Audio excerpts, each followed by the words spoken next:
land of love, baguettes and lots of beautiful castles and gardens. There are a lot of places where you could feast your eyes on the beauty of Renaissance, medieval architecture in all its glory.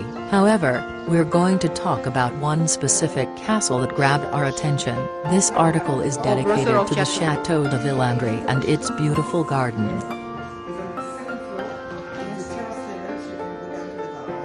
Okay, thank you, bonjour, merci.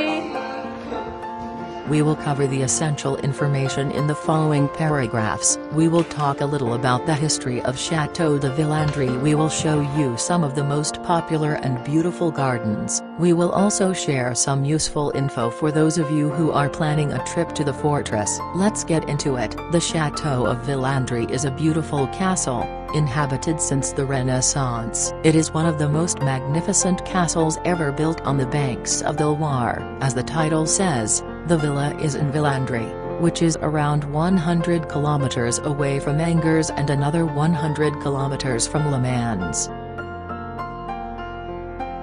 It is recorded that it has once been the residence of Jean Le Breton, Minister of Finance for François I. Previous owners of the chateau include the Marquis de Castellane, known as the ambassador of Louis XV, and Jerome Bonaparte, the brother of Napoleon L. When Breton arrived in Villandry back in 1532, he had a different idea on how the castle should look like. The fortress was razed to the ground and was replaced with three main structures around the keep.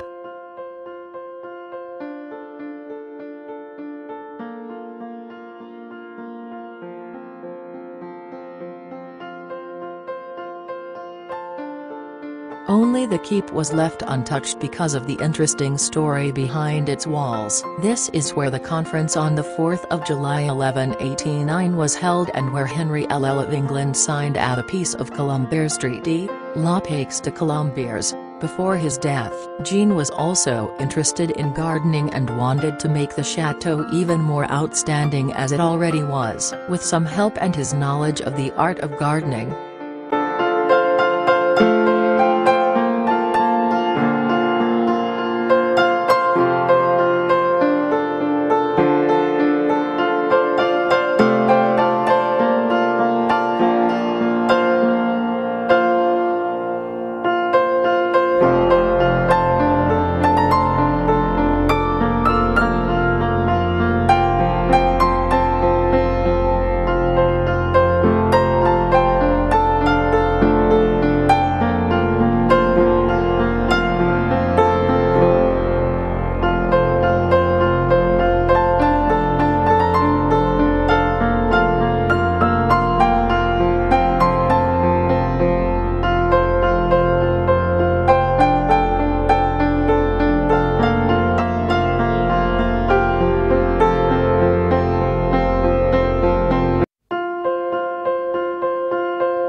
Millions of visitors can now enjoy the beauty and diversity of the Villandry Gardens. According to other resources, the gardens were created later in the 1900s, when Joachim Carvalho, a medical researcher from Don Benito, Spain, purchased the property. A lot of time and finances went into the restoration of the Chateau of Villandry and the creation of the spectacular gardens. From the 1920s onwards, the chateau is open for visitors around the world. As previously mentioned, it is said that Joachim Carvalho is the actual creator of the gardens in Villandry. In 1906, Joachim acquired a romantic English-style landscaped park that was in perfect contrast with the rest of the property. The gardens are beautiful, the shapes, the colors, the exotic species you see are all inspired by Jean-Jacques Rousseau, who admired the so-called democratic egalitarianism. The arrangement of the gardens expresses this style, and we're sure you're going to love it as well. They cover 9 hectares of the whole property. It is said that the gardens were Carvalho's opus magnum, meaning his greatest work.